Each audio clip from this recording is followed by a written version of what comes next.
Luiz Inácio Lula da Silva confessou em uma entrevista coletiva que está tentando mobilizar o mundo todo para perseguir e erradicar a direita. No vídeo de hoje eu vou mostrar para você todos os detalhes dessa história, vou mostrar também o contraditório sucesso e faturamento milionário das ONGs sob a gestão de Lula e Marina Silva, mas antes preciso falar sobre um fato muito grave que tem ganhado grande repercussão nessa semana. Na verdade são dois fatos, mas os dois são relacionados ao mesmo assunto.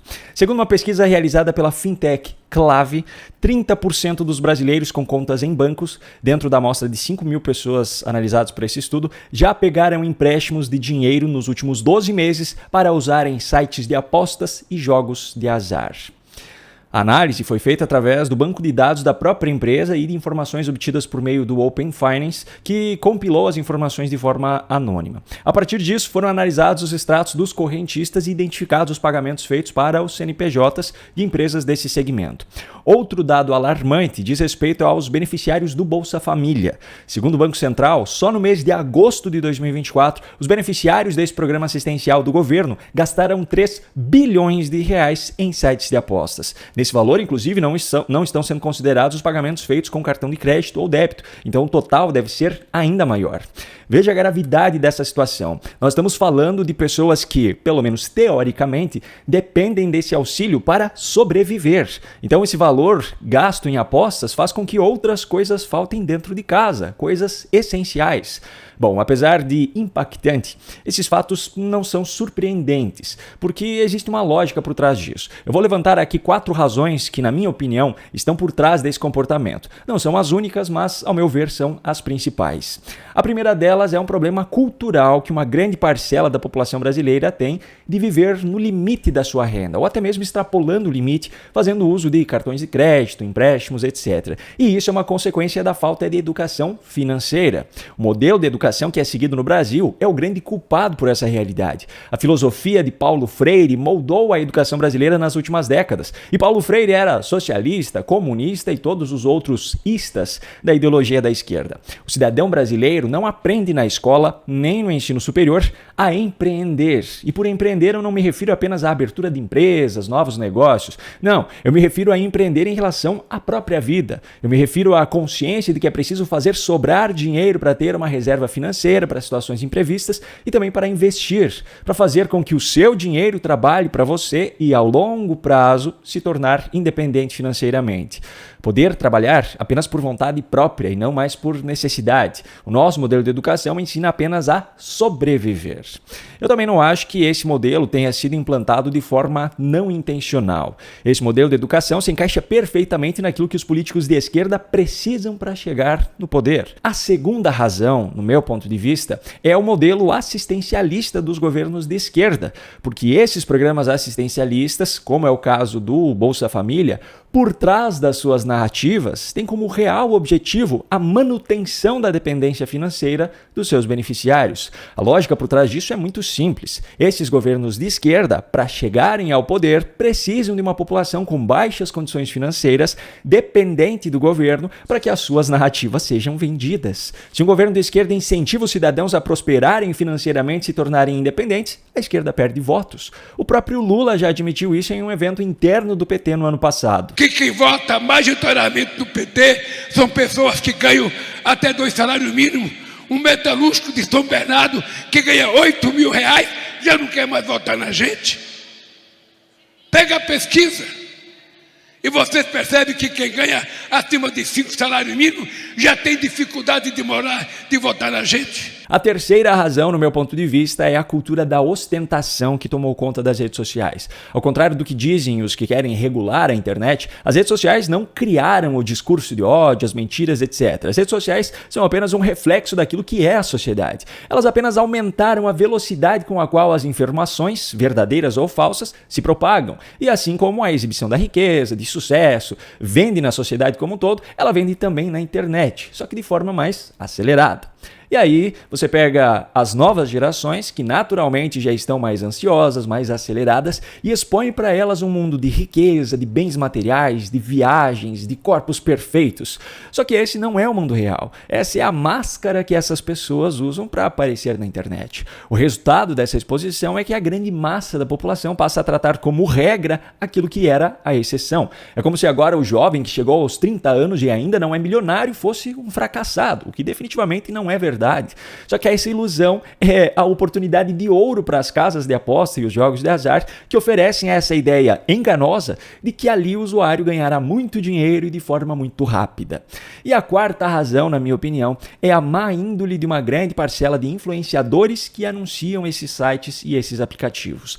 Não podemos generalizar, pois há pessoas que fazem anúncios de forma honesta e transparente, deixando claro que há possibilidade de perder dinheiro, que isso não pode ser uma fonte de renda extra, que você não pode depender disso, que você não pode usar o dinheiro que deveria ir para outra coisa, etc.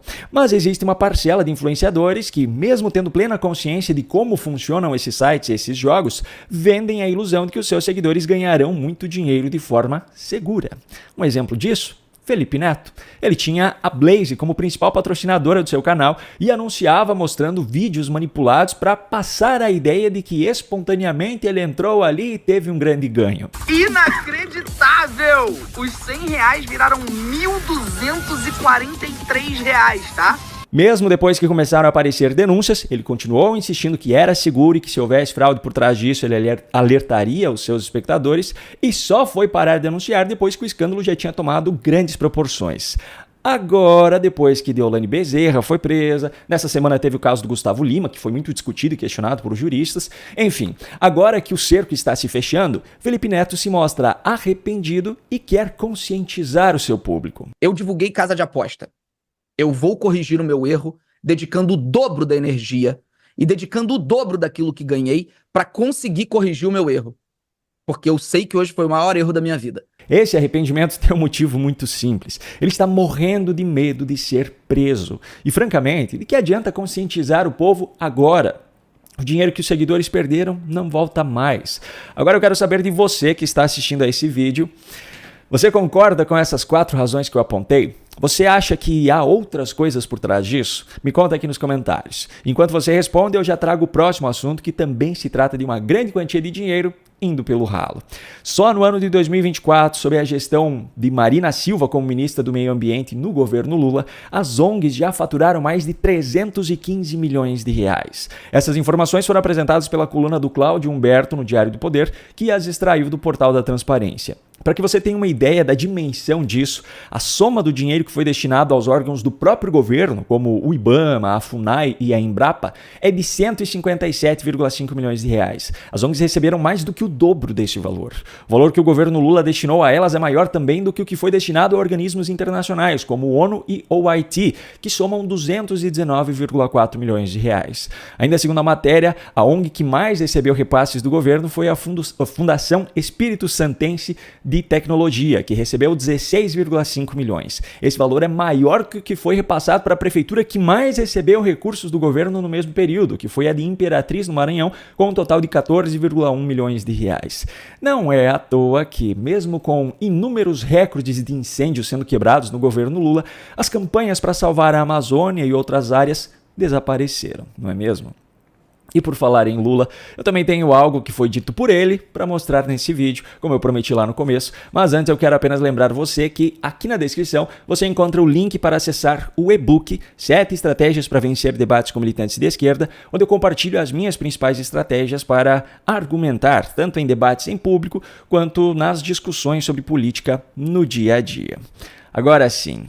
Em uma coletiva de imprensa ainda em Nova York, Lula deu uma declaração que foi uma verdadeira confissão de que a sua democracia não tem nada de democrática e que não passa de uma perseguição incansável à direita.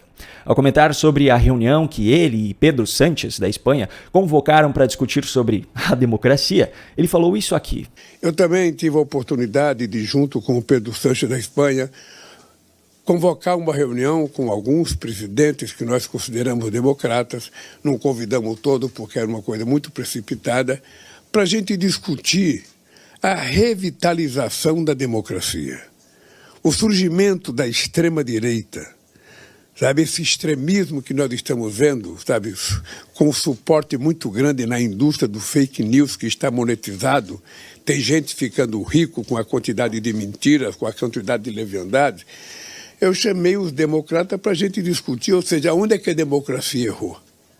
Porque em algum momento a democracia cometeu uma falha que permitiu que pessoas extremistas e de extrema-direita pudessem questionar a própria democracia, questionar o sistema, questionar uma série de coisas que há 50 anos atrás era culpa da esquerda. De uma coisa ele tem razão. Tem pessoas que estão enriquecendo em cima de mentiras e leviandades. Só que ele é um dos maiores exemplos disso. Mensalmente recebe um salário de dezenas de milhares de reais para viajar pelo Brasil e pelo mundo, espalhando narrativas inverídicas, fora as regalias concedidas ao seu cargo e as oportunidades de... Bom, melhor deixar para lá. Agora, vem cá. Que democracia é essa em que o cidadão não tem o direito de fazer seus questionamentos a respeito da própria democracia, do próprio sistema? Somente em regimes ditatoriais é que esse tipo de discussão e de questionamento não é permitido, como o de Maduro na Venezuela. E outra coisa, que democracia é essa em que não pode existir uma ideologia oposta à do governo, mesmo que extremista? Logo Lula, que sempre representou a extrema esquerda e só foi adotar uma postura mais moderada em 2002 para conseguir ganhar a eleição. Ele vem com essa história agora. Ele mesmo admitiu recentemente que em 2002 surgiu a versão do Lula Paz e Amor. E para que fique ainda mais claro que a perseguição é à direita mesmo, Lula ainda repetiu mais adiante. Sabendo que nós estamos vivendo uma situação muito complicada, porque você tem uma extrema-direita atuante, sobretudo no chamado mundo digital, que vocês costumam tratar de rede social e eu trato de rede digital. Como se não bastasse, ele ainda deu mais uma demonstração que a sua democracia é a mais antidemocrática que esse mundo já viu. O bondoso Lula permitiu que fossem feitas mais 2 perguntas, só que com uma condição. Como eu sou um cara altamente democrático, como eu sou um cidadão altamente democrático, eu vou dar uma colher de chá para mais 2 perguntas. Agora, por favor, gente, façam pergunta mais inteligente do que eu possa responder, por favor. Primeiro, Simone. Façam perguntas mais inteligentes, disse ele. Quer dizer que as perguntas anteriores não estavam sendo? Não. O problema estava nos assuntos das perguntas, que eram aqueles que Lula não queria responder, pois tratava das suas contradições, como por exemplo essa aqui. Presidente, aqui na ONU, o senhor repetiu sobre a urgência e a necessidade da descarbonização das economias, inclusive do Brasil. Mas aqui em Nova York, o senhor teve uma reunião fora da agenda com a Shell, que tem interesse em explorar petróleo na margem equatorial. Isso causou desconforto em integrantes do seu próprio governo, que vê contradição nas 2 mensagens. O que o senhor diz sobre isso? E aí, seu Lula, que democracia é essa em que a imprensa não pode fazer perguntas que desagradem o presidente? Um grande abraço e até a próxima.